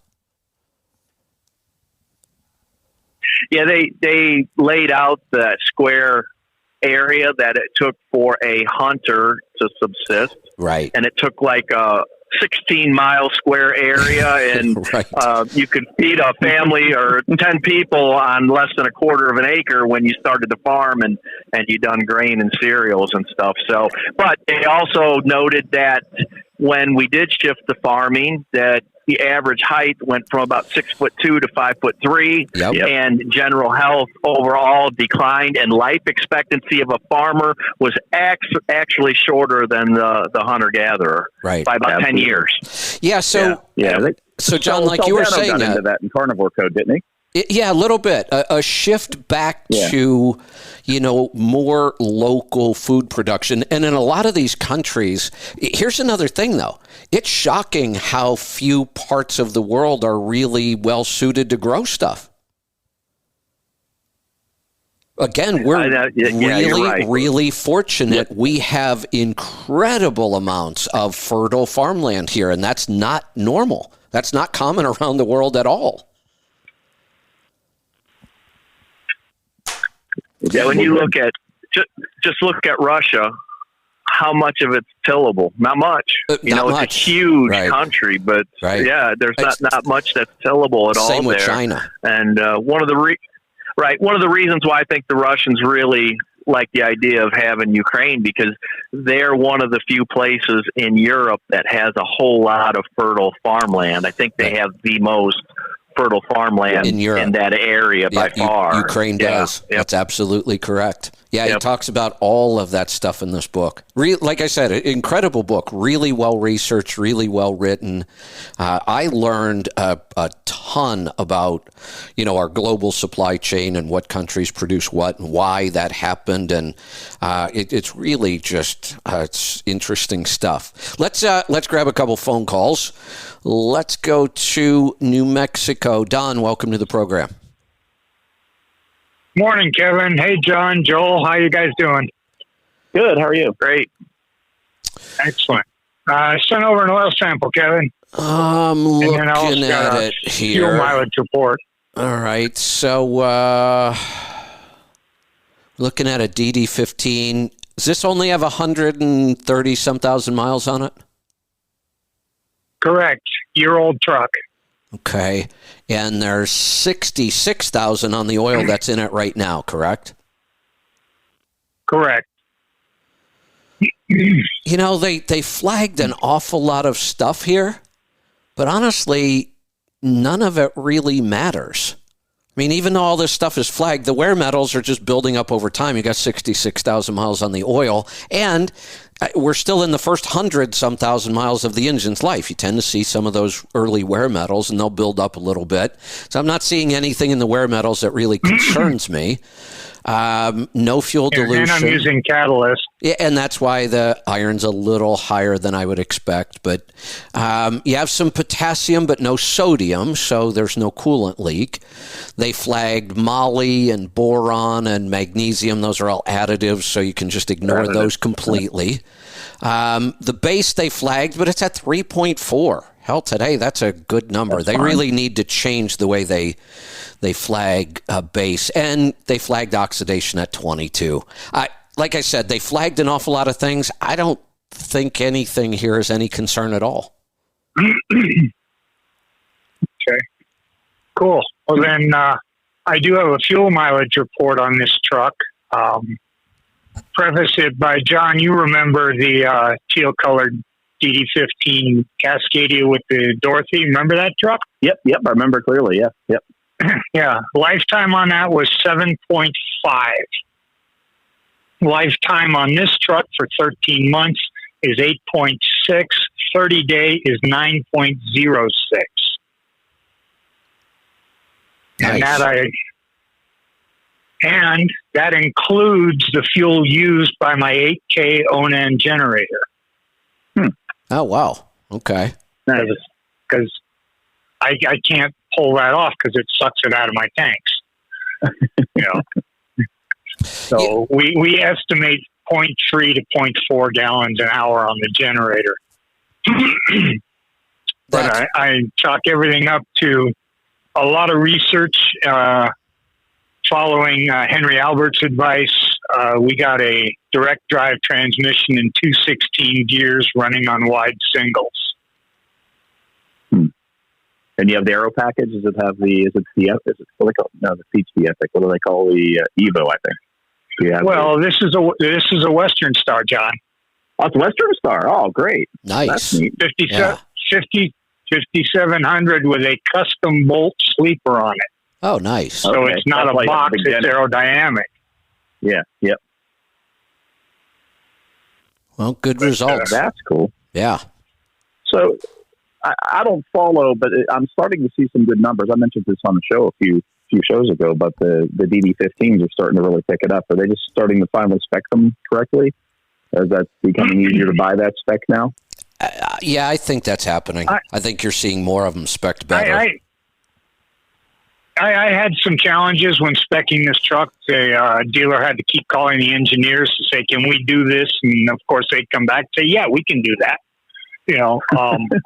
And in fact, the dealer hadn't even heard of a downsped motor when I started speccing this at the end of 2020. So we're looking at 400 horse peak torque of 1750 at 975 RPM. I cruise 60 to 60 or 58 to 62, and I'm right at the 1100 range at 60 miles an hour.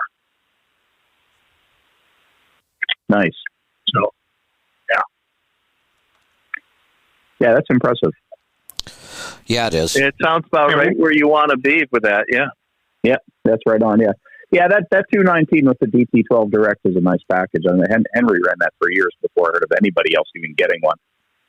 Yeah. That's a good combo. Yeah, now all I got to do is go over and have it dynoed and maybe throw a tune on it, get a little more efficient. So let me ask you something on the idea behind the tune. What do you think that's going to do to improve the efficiency?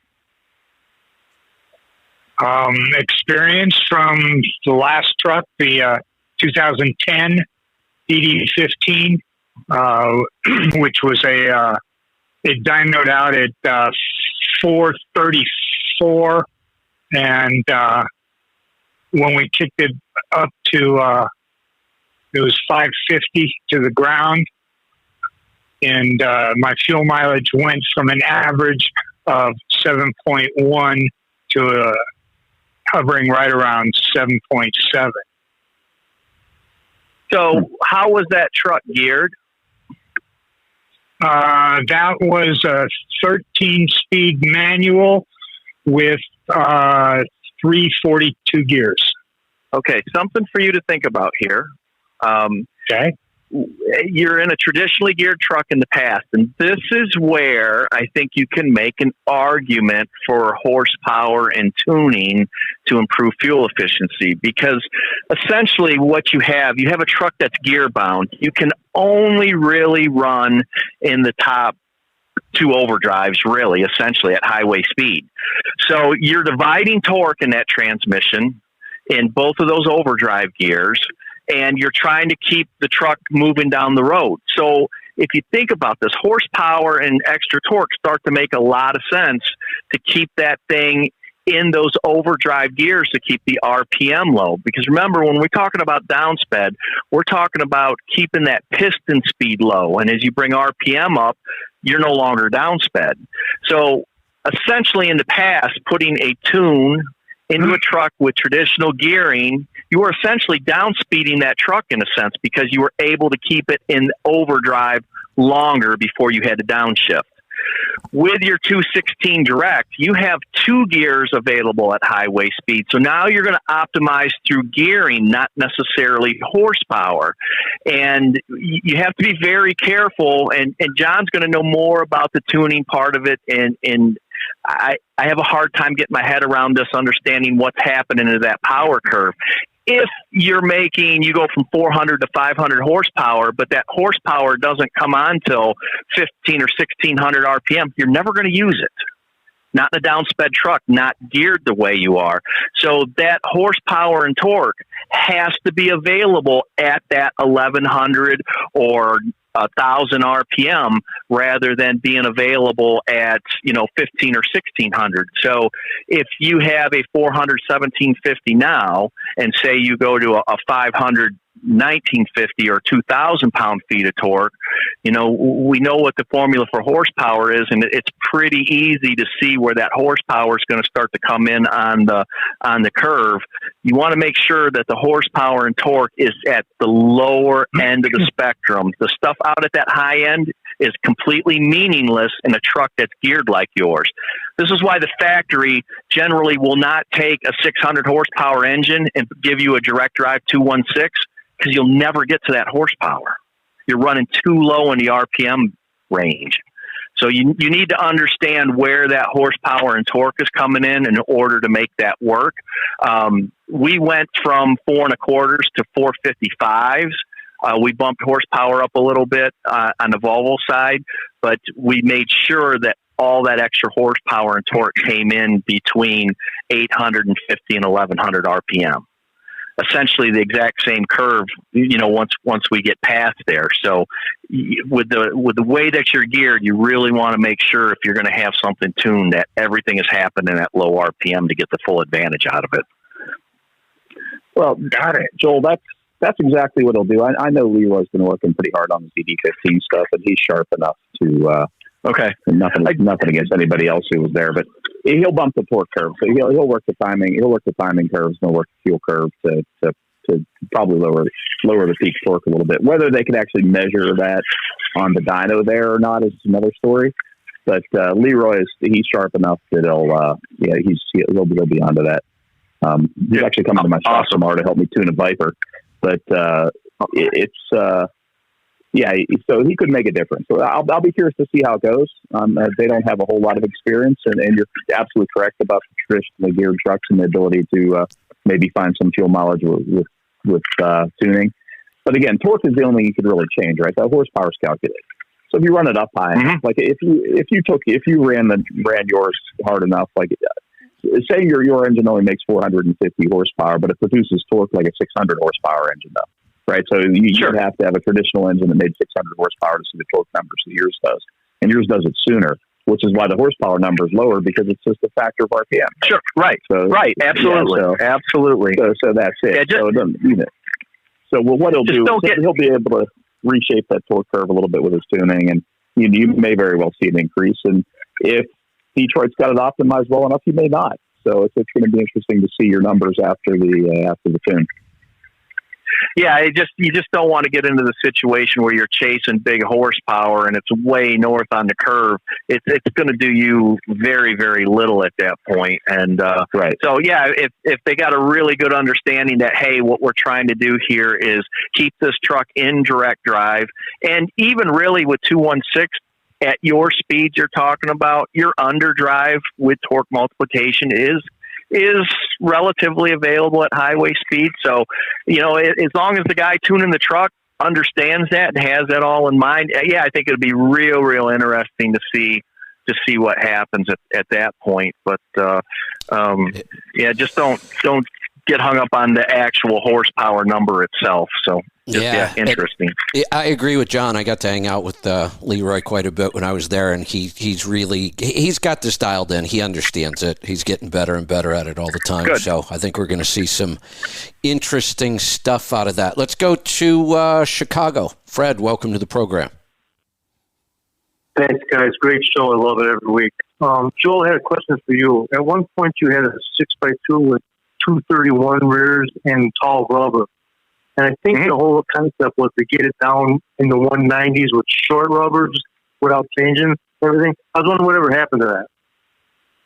It's sitting down in Greensboro, having some major updates done to it. I was supposed to have it back 6 months ago, but supply chain stuff has delayed everything. So it's 95% back together. They've actually done a lot of testing with it and have run it around. When it gets back to the yard, I'm actually going to pull that 231 and the tall rubber off. I've got another Superlap 2.16 to throw in there and then get it back on standard rubber and to work a little bit better with the shift logic we've got going on. And I also think I'm going to re-ratio. I'm not sure yet, but I think I'm going to re-ratio my purple one to 2.05 with the overdrive. So we're going to push it. I don't know that I can get to 1.95, and I think that's as fast that's available. That will work with direct drive, no doubt, but I don't think it'll work with it'd just be too fast. I mean, I don't think you would get overdrive gear to about 90 mile an hour with a 195. So I think 205 is going to be as aggressive as you can get with an overdrive transmission.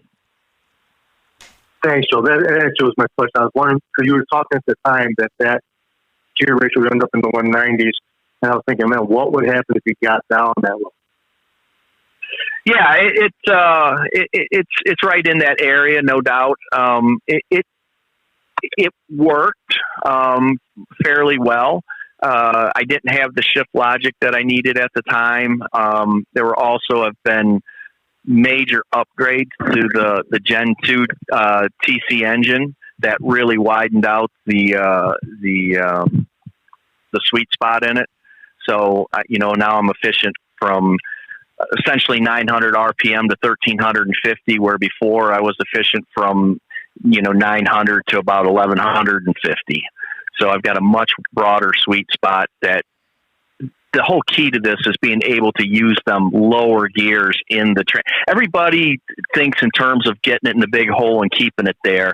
And, they'll laugh at you if you said, oh, my truck downshifted. Well, that's what we want it to do. We want to take advantage of the direct drive and the underdrive when it makes sense to do so. And when we run these aggressive gears, that allows us to really adapt to situations with gearing rather than just brute horsepower. Hey, Joel, isn't it kind of ironic that it tends to be the same people that brag about having an 18 speed that they also brag about only using one gear? Yeah, you're exactly right. It's I don't know. We have been taught that over the years. It's been pounded in our head. And with traditionally geared trucks, it was correct because we were gear bound. I mean, there like the 342 with the 18 speed. Yeah. You're absolutely right. Get it in top gear and keep it there. Is that the most efficient way to do things? By no means. And so we're seeing some of these, what we call super direct, like the 216 direct or 205 or 195. My problem with direct drive personally is it's very limiting. You have to stay in a very narrow operating range to get the most out of a direct drive. With an overdrive, it opens up that window.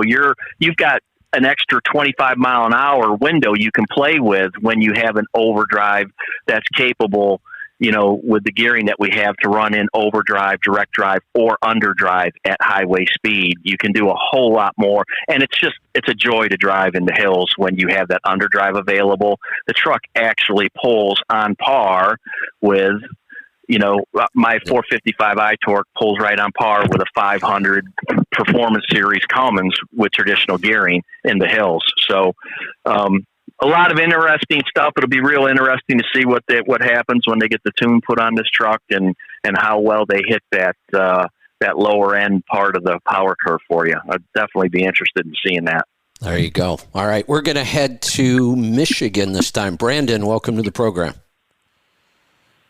Thanks for taking my call. I think it's probably more for John.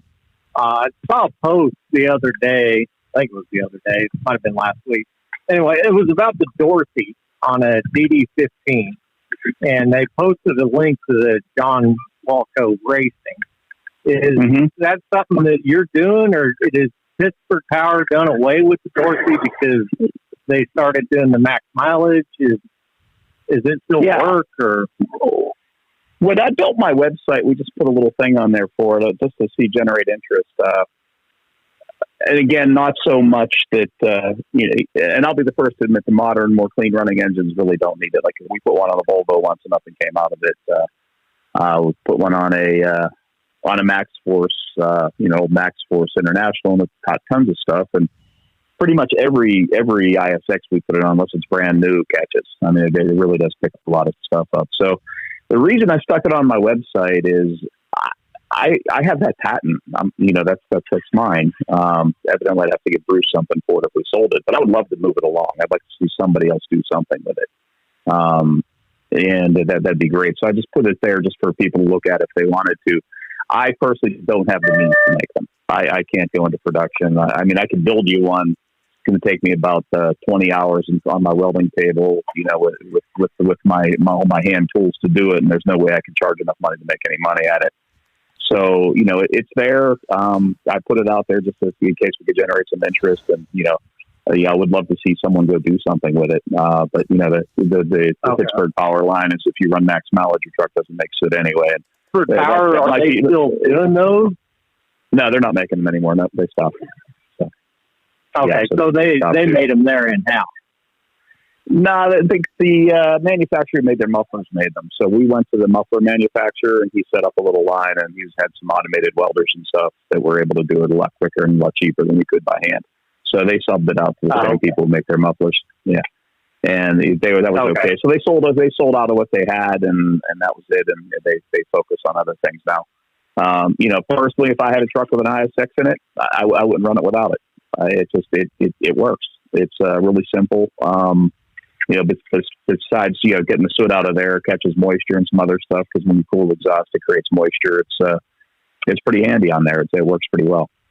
But and again, I don't want to say Cummins are dirty, but that's the one that catches stuff. And if you've got one with a half a mil on it, if you got an ISX with a half a mil on it, it's burning a little bit of oil, or 3/4 of a mil, it's burning a little bit of oil, you're going to catch a lot of stuff in there. Yeah, facts are facts. Facts are facts. It just does. Yep. So, again, I'd like to see someone pick it up, and we threw that there as a little placeholder. I was maybe going to do its own website, and we just hosted it on my racing website to have a place to put it. The guy who did my website also helped with some of the marketing stuff on that, so he had all the info already and everything. So it's just a good friend of mine who does that. So, yeah, I know there was a lot of buzz about it. I must have got 30 emails. I have a little inquiry thing on there that comes back when people click on it, and it's, I just don't have the means to do it. I don't have the way to have them made or install them, and with all my travel and everything too, I can't. But that said, I would love to see someone pick it up and run with it somehow. So I can't imagine that it'd work great. I think like farm tractors and stuff that they could probably really benefit from it. But never had the means to do that, and had a couple of interesting questions there online, like why don't you put it before the Delta P and stuff like that, which I'd love to, but it was always just packaging. And position wise there, I mean, I spent a whole lot of time on the phone and at a desk, and I really didn't get to tinker like I'd like, and there really wasn't budget to do any kind of real development, to really go with it. So it just it is what it is. So I really feel, like I said, they just stopped doing it, and that was it. Okay, so like the DD13, the DD15, they wouldn't really benefit from having something like that. They do. So we've been hit and miss on those. I don't think it hurts anything, so it's like a no harm if you have it on there. And if your engine is making some soot, it's going to catch it before it goes in. So I don't, the DD15 was kind of hit and miss. We had some that did catch some stuff. We definitely had some that caught some. And interestingly, if you look at the science on, there's a whole bunch of research, and there are a number of SAE white papers written about how filtered EGR is more effective at reducing NOx. And some of the trucks we did it to did actually end up using less depth after we put it on. So the cleaner CO2 is what I think it is CO2. Joel could correct me on that. I'm getting rusty on this. Isn't CO? That's CO2 that helps soften the combustion process, and it's more effective if it doesn't have particulate in it. So there are a number of benefits to it, but just never had the budget to do anything with it. John, so one of the things that we've seen, in our fleet, and this is just, I think, applies generally across the board. So when we see the effectiveness of the Dorothy catching soot in some DD15s and not others, this goes all back to how they're geared in that piston speed. And the higher the average piston speed, generally we're pumping more air and cooling things down, and then we're making more soot. So it wouldn't surprise me if you went back through there and you started looking at gear ratios of these trucks and the speeds they were running at, and you could kind of get a general idea of average RPM. The trucks that are running at a higher average RPM typically are the ones in our fleet that if we do have emission problems, it's going to be them. And we learned that the hard way with the direct drive trucks years ago when we were a 60 mile an hour fleet hardcore. The direct drive worked really well, and then as we had to adapt to changing business cycles and we had further runs, we had to run faster in order to meet customer expectations. Those trucks that, ran so well and clean at 60 at a particular RPM, when we bumped them up to 70 and got a little high in the RPM band, I mean, they were dropping like flies there for a while. So then we spec this overdrive thing and brought that RPM back down. Now you can run 100 mile an hour and it doesn't make any difference at all because you can keep that piston speed low. But that average RPM and soot kind of go hand in hand. And the higher that average RPM, what we're seeing in our fleet and a couple other fleets we benchmark against are seeing the exact same thing, running the PACCAR and the Cummins engines. When you try to cruise them out over 1,300 RPM, you're going to have problems, no doubt. Between 12 and 1300, they start to moderate. If you can keep them under 1200 RPM, you'll have almost no problem at all. Right. And that could be part of why the Cummins does what it does, because you can't really downspeed an IS6. I mean, those short. Right. You're going to spit one out the side. Yeah. So it's got to. It's got to turn. That's exactly right. And when you think about that short connecting rod's geometry of very slow to top dead center and then runs away to bottom dead center, you've got that huge variation in piston speed just because of the geometry on that connecting rod. That can't help matters any. So, in an engine like that, hey, dump catalyst in the damn thing. There's no doubt in my mind. But if you have an engine that's running at lower RPM, has the longer connecting rod, and therefore we've got less variation in piston speed during the stroke, probably don't need it at that point. So just something to think about. Hey, yeah, for sure. You guys have been talking so long, I zoned out there for a little while, and then I just looked up at the board, and I put Paul on the line, I don't know how long ago, and I haven't even said anything to him yet. So, and then in the middle of all that, I got challenged by Angie. So the reason I zoned out was I was trying to think of how to rise to Angie's challenge, and I just couldn't come up with anything. I've said many times, I'm not really a funny guy. Humor's not my thing. And Angie wanted me to say something funny so she could hear John laugh one more time before we head into the weekend. There you go, Angie. That's all I could come up with, was just tell you that's what I was trying to do, and I failed. So that worked. Yeah, it worked. Yeah. So there we go. All right. So Paul, I put you on the line here a couple minutes ago. What you up to today? Just unloaded down here in South Texas. It's rather toasty, but I'm headed to get another load to go back to Oklahoma and be back home for the weekend. There you go. You were talking about the global economy and the world collapsing and everything. Well, there's only two places I'd want to be. It's either here or New Zealand. Hey, but New Zealand's biggest handicap is its isolation. Actually, New Zealand is going to fare very well throughout this. There was only a couple things. And all of your cows are outside eating grass all year round. It's hard to beat. You have the cleanest air on the planet. You have plenty of energy. You have plenty of water, and you have plenty of ability to raise all your own food. New Zealand was one of the countries that's going to fare very, very well. There were a couple shortcomings. I can't remember what they were, but it wasn't anything major. One of the things that he also claims during this time is that for a couple of decades, we're not going to progress much. I mean, if he's right, we're barely going to survive in some parts of the world. Progress is basically going to stop. And I think that was one of the things about New Zealand. You wouldn't see a lot of new technology. There were some things that they weren't going to be able to have access to. But for the most part, quality of life in New Zealand wasn't going to suffer, because it's another country that you basically have everything you need. Yeah, well, we've got oil and gas, like all the oil exploration companies, Schlumberger, Weatherford, Halliburton, they all got offices right there in the city that I grew up in. Yeah, and, so we've got the oil and the natural gas, and if any country ever did invade New Zealand and they got vehicles onto the ground, all we got to do is let the sheep out onto the road, and they can't go nowhere anyway.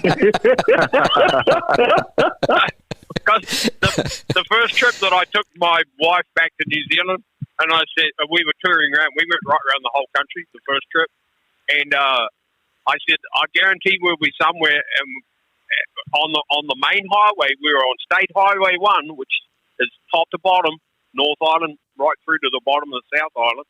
And I said, I guarantee we're going to run into sheep somewhere. And she's like, this is the main road. And I said, yeah, well, there'll be some farm. Yeah. New Zealand. I need to get there. There's 1,000 sheep. Yeah, it's good if you're going the opposite way that they are, because you just got to stop. And once the first can get past you, they all go. But if you're going the same way, I hope you're not in a hurry. Yeah, after reading this book, I'm back to the point where New Zealand is my plan B again. The next thing that New Zealanders need to do is get rid of our Prime Minister, because she's a Joe Biden, Obama, Bill Gates fan. So, here's the crazy thing. I don't know why we tend to do this as humans, but why do we take some of the most beautiful places in the world and screw them up with a bunch of crazy politics? Someone can make money out of it. I guess so. Yeah. I mean, look what we did to California. God. Yeah. California is stunning. It has everything you could possibly want, and then we screw it up with a bunch of goofy politicians. New Zealand was kind of the same thing. Yeah, New Zealand really scored well, and if all this happens, New Zealand will do really well, and Australia. Well, people think that New Zealand and Australia are really close together. Well, they are comparatively, ways, but it's actually it's 1,200 miles apart. So it's still quite a hike. Yeah, you're not going to swim. Yeah. No, but you can paddle a boat, because a couple of guys did that. Well, see, there you go. Yeah. Yeah. So that's about all I got today. All right, that's all we need, and I think I'm just about. Well, I'm not out of ideas. I got all kinds of stuff, but I think I've stirred things up enough today. Anything you guys want to close with? No, I'm good. All right. Yeah, I don't really have anything to close. No, we covered way more than I would have. Yeah, otherwise, we were all over the place. You guys have 2 homework assignments. I'm on it. Definitely get on it. Yeah. And I don't want to hear my dog ate my homework next week. No excuses. Hey, Kevin, I want you to back to that subject. I do have a little something I wanted to mention to you, and we moved on to other things. So, talking about the personalities and having different people around and so forth, I did a lot of work with a guy named Dr. Jacques Dallaire, and he owned a company called Human Performance, and now it's called Performance Prime, but he's got a book called Performance Thinking. I want you to look it up. You'll enjoy it. But his whole deal is about making sure you're around people who aren't like you. You need to complement each other. That's the way you make the whole greater than the sum of the parts, is to have people to complement each other. It's pretty cool, and I've always lived by it. It's a really neat read, and the guy's a really good friend of mine. Oh, really? Okay. I'll have to check that out. Yeah. Dr. Jacques Dallaire. We actually use this test that, I want you guys to go take when we hire people, and we use it. Is this somebody we need to kind of round things out? We don't want a company full of people that are all the same. I wanted the exact opposite. I saw all my weaknesses, and I want to hire people to fill those weaknesses. Like I said, our management team kind of works really well because Lisa and Aaron and I are 3 totally different personalities and strengths when it comes to this. And then we really do try to keep people doing what, they're good at, what their strengths are. One, it makes the company more efficient. Everything works better, but people are happier. If you spend your day doing something you are good at, you're a whole lot happier than when you spend your day struggling with something that frustrates you that you're not good at. Oh, yeah. It's the old never work a day in your life analogy. It's true. It really is. Yeah. So we actually use it, and we do look for different strengths to fill in the gaps that we might have. When we hire somebody, we look at that. What are the strengths that we might be missing in our current team, and could we find somebody to fill that? And it's fun. I really enjoy managing and running teams. It's something I've had to do in motorsport, and as much as I like tinkering with the cars, tinkering with the chemistry amongst the people is another thing that I really just enjoy doing. Yeah, you'll find a lot of great ideas in this book and this assessment on how to build teams better and how to manage the people you've got using this idea. Yeah, Yep, and look forward to that. I just downloaded the book Performance Thinking. It's on my Kindle. Oh, good deal. All right. I got it. So I guess I have homework too. All right. Sounds good. All right. All right. I need to get to work. Yeah, you might hear me dropping wrenches right now. So I got to get on something here. Dropping them's okay. Throwing them, that's we want to stay away from that. Yeah. All right. We're going to wrap this up. Hey, I got to say, we used to try to do this every other week and then we'd miss it. Now that we've gone to just doing it every week, we're on quite a streak. I'm really enjoying this. Well, cool. I'll do my best next week. I will be in Indianapolis at a Ferrari Challenge race, but I should be able to break away. Okay. So that's my latest gig is that Ferrari thing. And I'm going to Italy in the fall. They're gonna send me to the World Championships. So I'll wow, that's exciting. Yeah, I'll be headed to Italy to work on Ferraris in October. Yeah. Yep. Interesting. All right. We'll wrap this up. Everybody have a great weekend. We will see you on Monday. On Monday, we have another new product announcement from Garmin. Garmin's just been cranking stuff out. So we'll talk about that on Monday. We'll see you then. Be safe, be profitable, be fit and healthy. Always do the hard work and master the journey. Have a great weekend. We'll see you on Monday.